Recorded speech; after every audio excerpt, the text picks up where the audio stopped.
Ito Berada is een Frans-Marokkaanse kunstenares die op dit moment in Em tentoonstelt. En die tentoonstelling past in het kader van 500 jaar Utopia, dat we hier in Leuven vieren dit najaar. Ja, zij heeft dus ook een Marokkaanse nationaliteit. En haar uitgangspunt of haar uitvalsbasis, zij woont grotendeels in Tanger. En dat is een unieke plek. Vanuit Tanger kan je Europa zien, kan je een ander continent zien.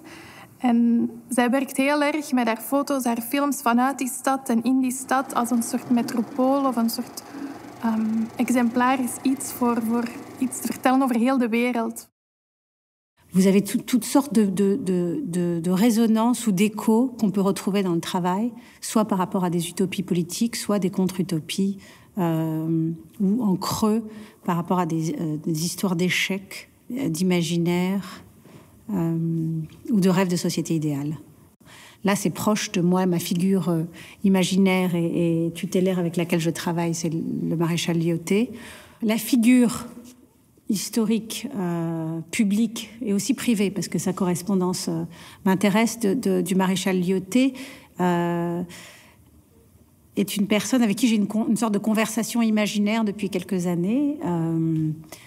Il est à la tête de plusieurs paradoxes. Alors, il m'intéresse parce qu'il est à la tête du Maroc moderne tel qu'il a voulu. C'est le premier chef colonial du Maroc français, donc en 1912, il y a 100 ans, tout simplement.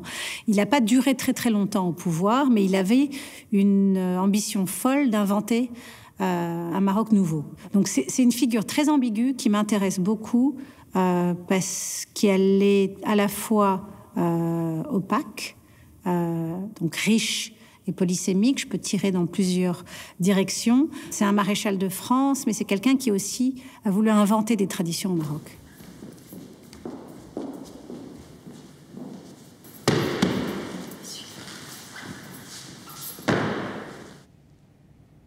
Ce qu'on a voulu faire, c'est aussi reprendre une forme de cartographie pour cartographier les couches géologiques. Il y a des règles de motifs et de périodes du temps. Les verts, c'est le Jurassique, les rouges, c'est le Trias. Vous avez en fonction, dans l'histoire des constructions, dans l'histoire de la lecture des paysages, un vocabulaire et une langue. Et moi, ça m'intéressait en même temps de transformer un outil de jeu qui, en même temps, que ça soit quelque chose de pédagogique. Pendant que je faisais une recherche sur l'histoire géologique du Maroc, les fossiles, les faussaires qu'on retrouve dans le film, les préparateurs, les familles qui travaillent dans les sites et les gisements, j'ai découvert ce système cartographique qui était repris aussi dans les peintures, c'est-à-dire des coupes en tranches de certaines montagnes ou de sites, et pour révéler quelle est la consistance des fossiles. Les fossiles permettent de dater. C'est-à-dire quand on trouve un certain fossile, on peut savoir la couche où elle se trouvait. Et j'ai fait des photographies des panneaux pédagogiques qui avaient été utilisés éventuellement, je ne suis pas vraiment sûre, pour une exposition, et qui ensuite étaient jetés à la poubelle. Vous avez aussi des peintures qui reprennent ces couches de manière représentative avec des couleurs vives, mais qui ressemblent aussi à des peintures marocaines de l'avant-garde. Ça ressemble à des peintures de Mellehi, Mohamed Mellehi par exemple. Il y a aussi des références à l'art moderne marocain de l'après-guerre.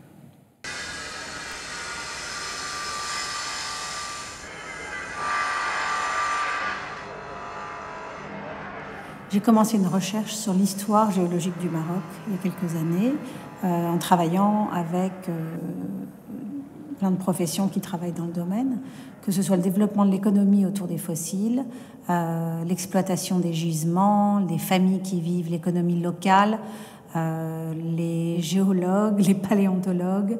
Et puis je me suis intéressée petit à petit, en rencontrant d'autres géologues, au développement d'une petite économie, mais qui est importante, de l'économie des faux.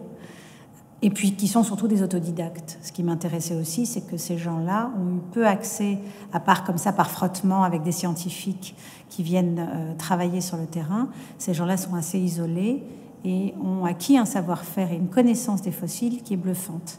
Vous avez aussi là mon éducation personnelle où avec un maître japonais, j'ai fait du bois gravé et j'ai fait une sorte de début d'inventaire des dinosaures qu'on trouve au Maroc.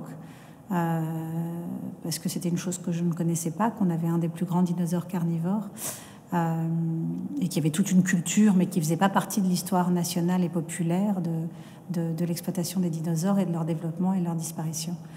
Moi, ce que j'ai voulu célébrer ici, c'est le faux guide, en disant que moi, je suis un faux guide du Maroc, qui est une sorte de harcèlement, hustler, qu'on rencontre dans les rues du Maroc quand on veut faire des courses. Mais ce que je voulais, moi, à la manière de Hobsbawm, c'était plutôt de réfléchir à ces figures qui sont des figures autonomes, des figures que je reprends souvent dans mon travail. Il y a des magiciens, il y a des contrebandiers, et de réfléchir à leur manière de faire, à leur inventivité, à leur créativité, et les mettre en avant plutôt que l'inverse, plutôt que d'écrire leur travail.